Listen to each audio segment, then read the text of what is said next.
iOS 16 is just around the corner, and with it comes a load of really nice new features, both big and small, like new customization options, new ways to fix your terrible mistakes in iMessage, magically lifting a subject from the background of an image, and much more. My name is Jack, and these are my top 5 iOS 16 features, so let's get started first with arguably one of the biggest sets of changes, and that's on the lock screen. It's the first thing that you see every time you wake your phone, and Apple hasn't really changed it that much since the first iPhone. But with iOS 16 we have a new design with a lot more ways to customize it and make it your own. It starts with a long press on the lock screen. From here you can customize the typeface used for the time with both modern and classic styles, and some more neutral ones like we've previously had.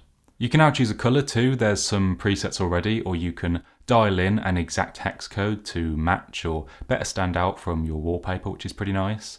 And if you use a wallpaper with some sort of subject near the centre, like here with this mountain, the iPhone intelligently recognises the edges and cuts out the time to place it behind a person or an object, adding some nice depth to the lock screen. Here's a photo I took of the Acropolis in Athens. It works really well here. Or this very chill sandcat who lives at the Berlin Zoo. It works great with animals and pretty much any photo from any camera. It doesn't have to be one taken in portrait mode on an iPhone. As long as there's some obvious subject in the image, it just works really well for the most part. You can now also apply a filter to the image right in the customization page with a contrasty black and white, as well as a duotone or colour wash filter, with options to choose a colour style.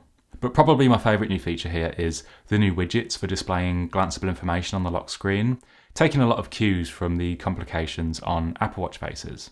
These sit above and below the clock. Above these are mostly text-based with widgets for things like showing the date, your activity data, any upcoming reminders, and a bunch of weather options for things like showing the current conditions or the phase of the moon if you're into that. And below the clock you can have up to 4 more graphic-heavy widgets for a lot of the same options as before, with some extra ones for showing the battery level of your connected devices, the latest news headlines, and some home widgets for displaying the status of any smart home devices that you might have. As this is still in beta, only Apple's widgets are available to choose from right now, but on release developers will be able to put their own widgets out there for their own apps, which is pretty exciting. The complications on the Apple Watch are one of my favourite features. I can glance at the weather without having to open the app, so having them here on the phone will be really good for anyone who doesn't have an Apple Watch. The widgets come in square sizes, with some having double wide rectangular options too for displaying even more data at once. And they can update throughout the day with new information too, which is pretty good. But like the home screen widgets, they're not interactive. Tapping them takes you straight to the app that they belong to, which is still pretty useful though as a way of creating shortcuts to apps right on the lock screen. Not only that, but you can now have more than one lock screen saved, each with its own background image, its own widgets, its own entire style and purpose. So you can now have one for daily use and then another just for work with your calendar widget, or for the gym with your activity data. And this is then enhanced by being able to link a lock screen to a focus mode. So switching to that lock screen turns on that focus, or vice versa, which is pretty neat.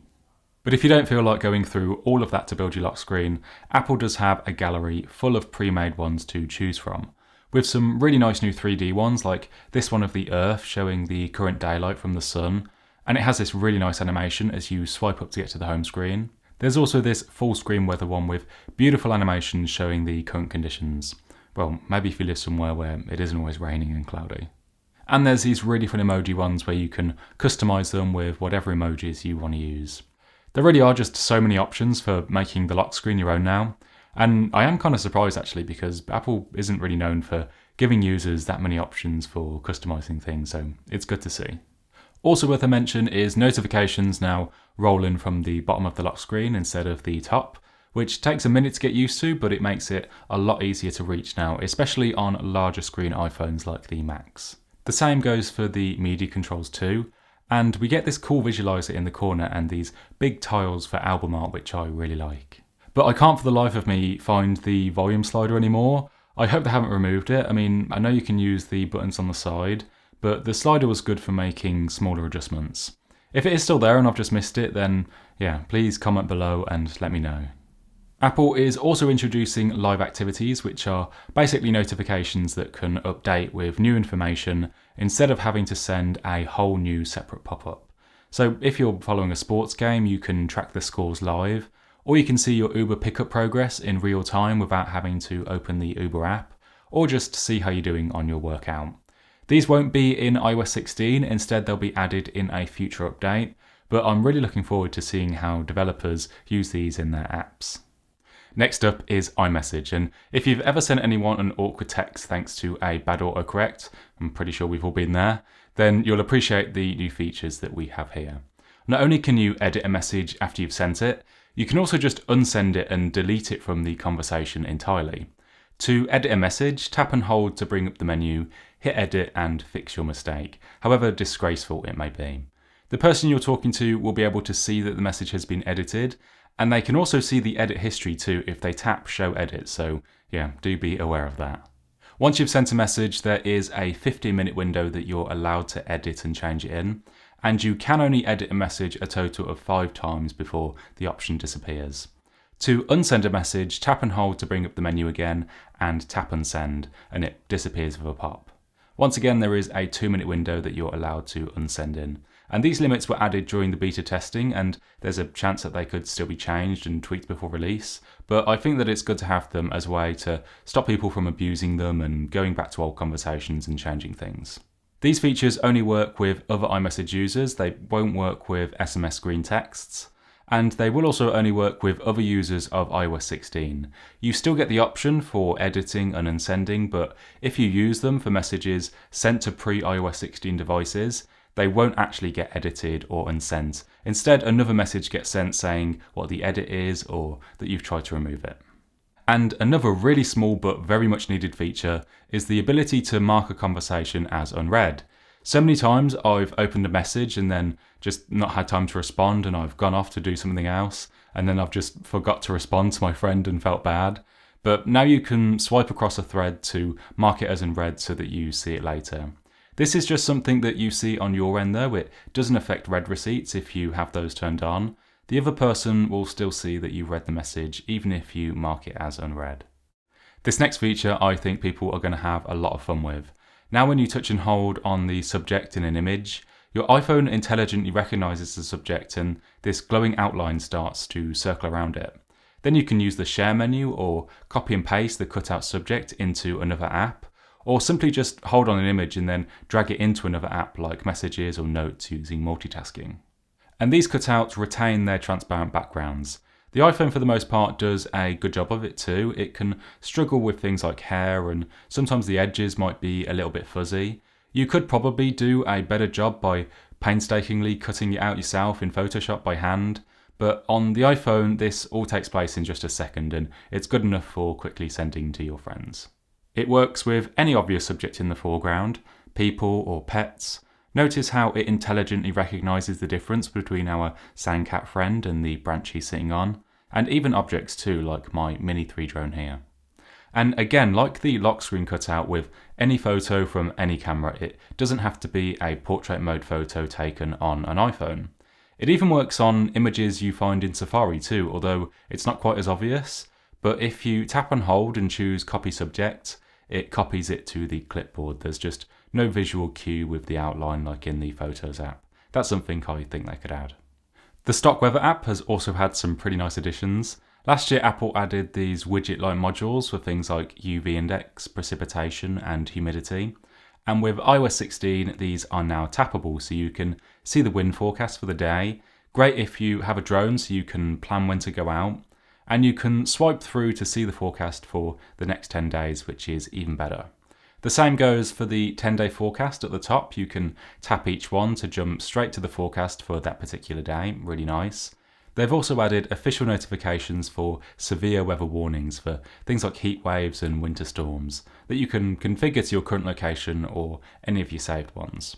But there's still no way to get notifications for specific forecasts other than for when it rains.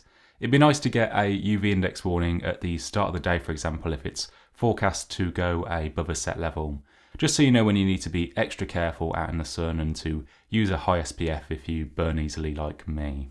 And for any iPad users watching, the weather app is finally coming to iPad OS. It's only taken 12 years of iPad, but we love to see it. It makes great use of the iPad's large screen for showing the weather animations and all of the new tappable forecast modules. In Apple Maps, you can now plan multiple stops along your journey, up to 15 in total, as well as adding stops hands-free while driving using Siri in the car. And this is something that I've wanted them to add for so long now. I know that Google Maps and other apps have had this for some time, but I'm glad that we have it in Apple Maps now. It's long overdue. You'll even be able to plan a journey on your Mac and then send it to your iPhone, which is pretty cool. Now I just need them to add offline maps for downloading and saving an area. Sometimes I go off into the countryside with a drone or to other countries, and I like to have a downloaded map in case I go somewhere where the data coverage isn't great.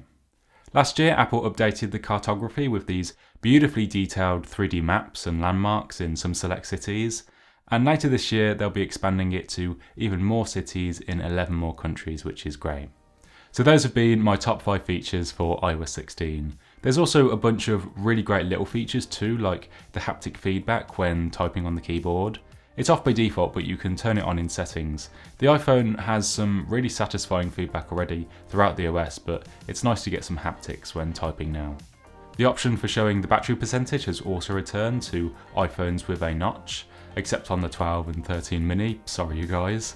The new design takes some getting used to, as the battery icon doesn't fill up anymore, you just get the percentage as a number, but I think that a lot of people will appreciate its return. Live text has also had an update and been expanded to work in video. If you tap and pause on a frame, you can drag to select some text and then copy it. I think a lot of students and people taking online classes will find that really useful when taking notes. And with photos, it's been expanded even further to convert measurements into different units, useful for recipes. It can even translate text right in the Photos app to another language, which is pretty cool, and it works live in the Camera app too. Drop a like if you've enjoyed this video, and let me know in the comments what your favourite feature is, or if there's something you think Apple should add next. iOS 16 will be available for the iPhone 8 or later, and a lot of these features will come to the iPad too, apart from the new lock screen customization, but I think we'll probably get that on iPadOS next year, kind of like how the widgets came to the iPad a little bit after than the iPhone. There's no official release date yet, but we can expect it to drop sometime around the middle of this month, just before the next iPhone launches. We should get a more solid release date at Apple's Far Out event on September 7th, where they'll likely announce the next iPhone, a Pro Apple Watch with an even bigger display, and some new AirPods Pro if the rumours are to be true. And I might make some videos on some of those too if I like what I see, so definitely get subscribed and hit the bell for that. Thanks so much for watching, and I'll see you guys in the next one.